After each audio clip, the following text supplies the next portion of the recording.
नहीं रीना, अदिति को कंपनी के बारे में कुछ मत बताना। हम कोई दूसरा रास्ता निकाल लेंगे, लेकिन कंपनी वाली बात नहीं।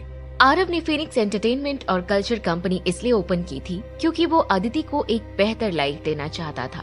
भले ही उन दोनों का तलाक होने वाला था, लेकिन अभी भी आरव के दिल में अदिति के लिए प्यार था। एक गलतफहमी की वजह से हुआ तलाक उनके बीच के प्यार को कम नहीं कर सकता था। जल्दी या देर से वो उसके शहर लौटकर अदिति और उसके पेट में पल रहे बच्चे से फिर से मिलेगा। इसलिए वो नहीं चाहता था कि अदिति की तबीयत खराब हो, जिससे उसको कोई प्रॉब्लम फेस करनी पड़े।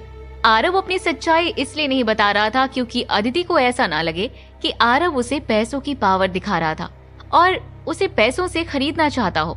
रीना को आरव के दिमाग में चल रही बातें कभी समझ में ही नहीं आती थी।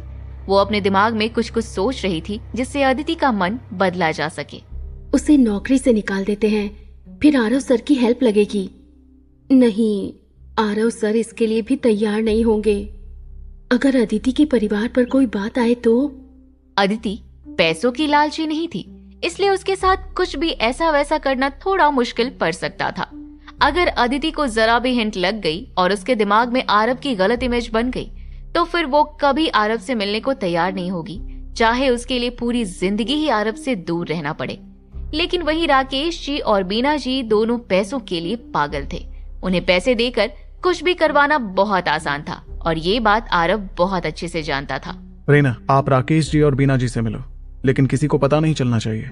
और एक सीक्रेट डील करो कि अगर उन लोगों ने अदिति की तबीयत ठीक कर दी और बच्चे ने अच्छे से जन्म ले लिया तो 10 लाख रुपए देंगे। नहीं, 50 लाख रुपए देंगे। आरव सर, अगर 5 करोड़ भी देना पड़े तो भी हम पीछे नहीं हटेंगे। लेकिन राकेश जी और बीना जी इतने भी बेवकूफ नहीं थे कि इतने पैसे देने के पीछे के कारण को ना समझ पाते। इस बात पर वो अपना दिमाग जरूर लगाते कि रीना का इससे कोई लेना देना नहीं है, पर भी इतने पैसे क्यों? रीना, अब सब कुछ तुम्हारे ऊपर ही है। प्लीज एक बात का ध्यान रखना कि किसी भी तरह अदिति को पता ना चले। बस अगर अदिति को पता चल गया तो। आरव बोलते बोलते रुक गया था। ऐसा लग रहा था वो हर कदम बहुत ही फूक फूक कर रख रहा हो। अब कोई भी गलती नहीं करना चाहता था। ठीक है सर, आप चिंता मत करिए, लेकिन मेरे दिमाग में एक सवाल है।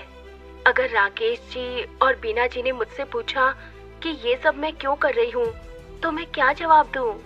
हाँ, तुम उन्हें बताना कि तुम सेलिब्रेट हो और तुम्हें बच्चा चाहिए, इसलिए तुम ये कर रही हो। ये सुनकर रीना को थोड़ा अजीब लगा, लेकिन अपने बॉस के बच्चे को बचाने के लिए वो अपनी इज्जत को दांव पर लगाने के लिए तैयार हो गई। आरव सर, मुझे फ्यूचर